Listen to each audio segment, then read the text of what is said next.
Bonjour à tous, merci Christophe. Bienvenue à ceux qui nous rejoignent. Je vais maintenant donc vous présenter les nouveautés sur la partie comptable de cette mise à jour BC24 vague 1.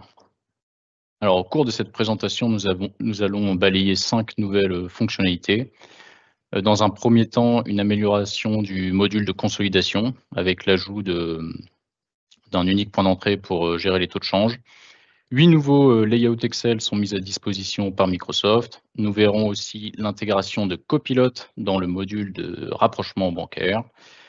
Nous verrons également des nouveaux champs sur les écritures comptables et la possibilité de gérer des comptes comptables en devises.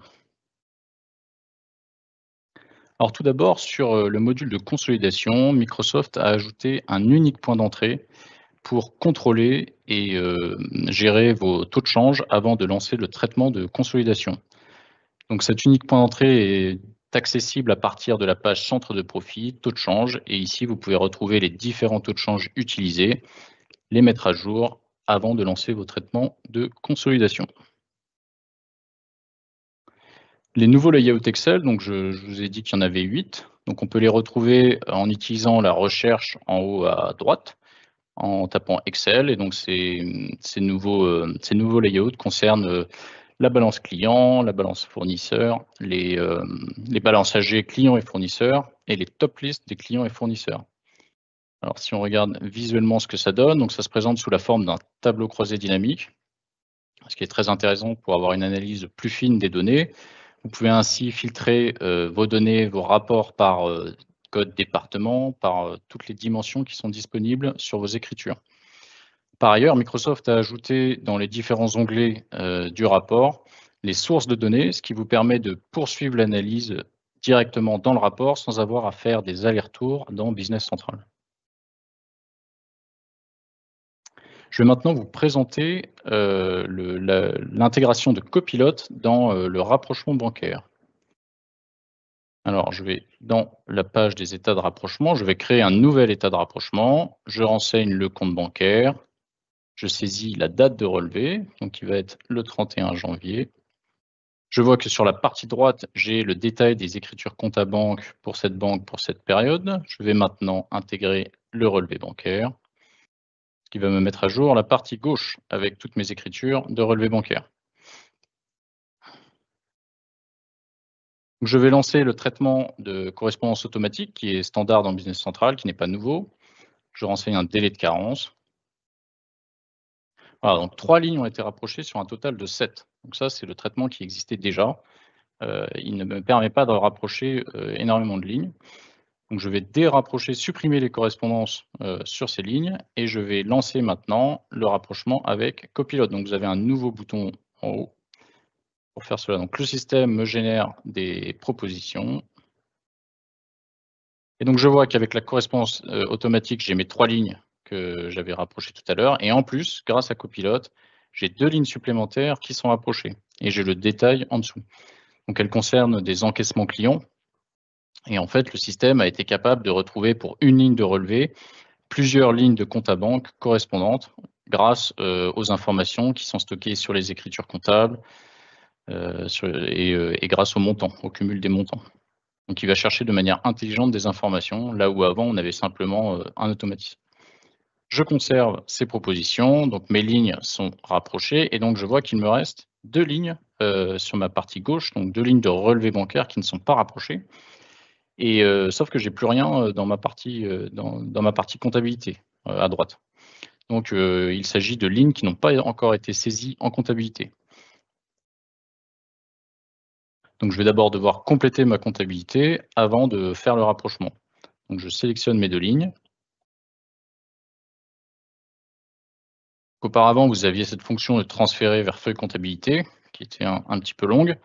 Désormais, vous avez un nouveau bouton avec Copilot. Donc, il va me générer, pareil, des propositions de compte de contrepartie pour ces lignes. Donc là, mes frais bancaires, il va me proposer de valider dans le compte 627 et ma publicité dans le 623. Je peux enregistrer ces propositions pour plus tard, les conserver, ce qui va valider directement les écritures en banque et me faire le rapprochement ici. Donc j'en termine avec cette présentation sur l'intégration de Copilot dans le rapprochement bancaire. C'est intéressant parce que c'est une fonctionnalité qui va vous permettre de gagner pas mal de temps et de vous assister dans ce traitement. J'ai ajouté ici une petite page qui synthétise en fait les différents modules Copilot, les différentes fonctionnalités Copilot qui sont actives dans Business Central. Donc à partir de cette page, vous pouvez visualiser ça et désactiver l'une ou l'autre. J'ai ajouté également un visuel que vous pourrez retrouver à partir de cette page sur la localisation des serveurs Copilot. Je pense que c'est intéressant de savoir que pour la France, les serveurs sont hébergés en Suède ou en Suisse pour des questions de compliance. Poursuivons avec des nouveaux champs sur les écritures comptables. Donc je vais accéder à mon plan comptable. Sélectionner mon compte d'honoraires, naviguer sur les écritures.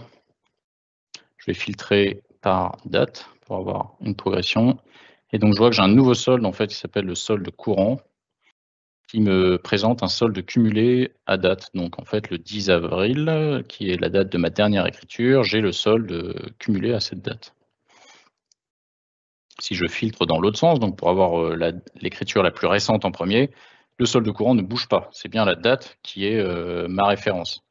Le système ne gère pas d'autres informations telles que le numéro de séquence ou autre.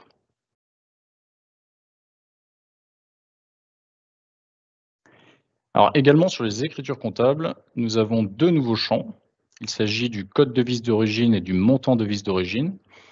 Donc c'est assez intéressant parce que jusqu'ici, les codes devises étaient présents uniquement sur la comptabilité auxiliaire, donc les écritures compta clients, fournisseurs et banques. Désormais, vous pouvez les avoir sur vos écritures comptables. Alors j'ajoute cependant que par défaut, ces champs ne sont pas affichés. Il faudra une action de design de la part de votre administrateur pour les afficher. Dans la continuité de ces codes devises sur les écritures comptables, je vais vous présenter maintenant une nouveauté sur les fiches comptes, sur les fiches de compte général.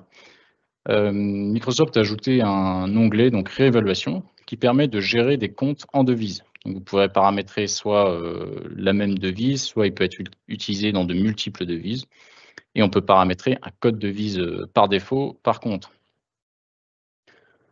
Par ailleurs, nous voyons ici la possibilité d'intégrer ces comptes dans le traitement d'ajustement des taux de change.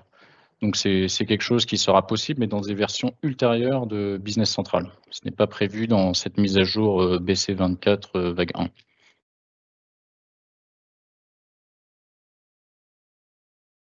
Alors les autres nouveautés et améliorations à venir sur la partie comptable, donc nous avons la date TVA sur l'aperçu comptabilité, sur les feuilles achat et vente, l'utilisation des codes échelonnement qui étaient auparavant réservés uniquement aux documents et aux feuilles de comptabilité générale.